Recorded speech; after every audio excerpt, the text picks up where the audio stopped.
Irang asina awa cheitheng phangliba Meitei phurup ki meeoi singna Manipur ki Mapal da chatnaba hotnabada thengnariba khudongchadaba sing asi Yenglaga leingak na concession on oina Ahongba Mamal da flight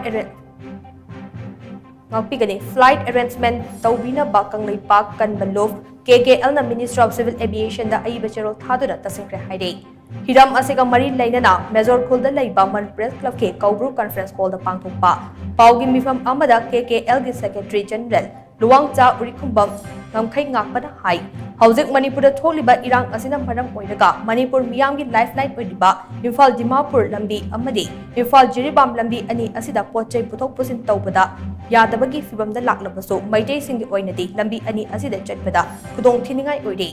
Irang thokchangai mamangtadi Manipur gi Mapal da lairik tamba amadi ana laying na chingba chatba khudingmak lambi ani asida chatlampani adubu Irang asi thokpadagi Meitei singna Manipur gi Mapal chatpada sijinnariba lambi ase nongthaki lambi ase khaktani masina maram oiraga sel thungi fibam awaba mayoknaringai cherak asida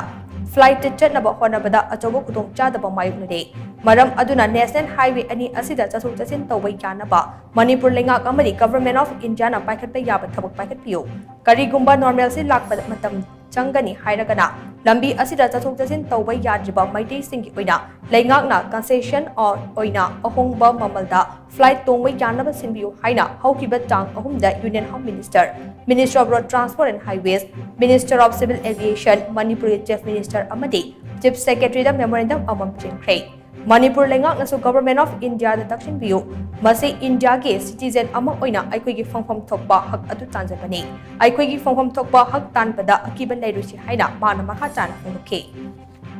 Manipur ki praja miyam da akoi mikap tho asi aikoigi right aikoigi tanpham thokpa hak akoi tanbada karisu kibiganu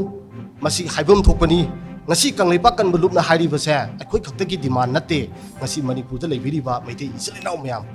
lan asina maram moraga awabana khamthengaba plane dadi chatyadadana khoi chaliba ichilinaw mayam bhab tabiro isagi right isagi hak tanbada karisu kiningai leite aduna akoi de ngasi public da ngasi mikap thokna ba haijari basa masina adongi khola oibiraga apunbagi khola oma India government amdi Manipur government da pc madu pihodaba taragadi ngasi tuminna sum leisilagadi ngasi India government akoi che lambi sucha chalhandara ngayok chapu da sum thambasa yabirabra madu penbirabra satisfied oibirabra haiba question se ngasi praja miyam da maru oina Meitei praja da hari wafam se Kangleipak Kanba Lup dagi hangkachari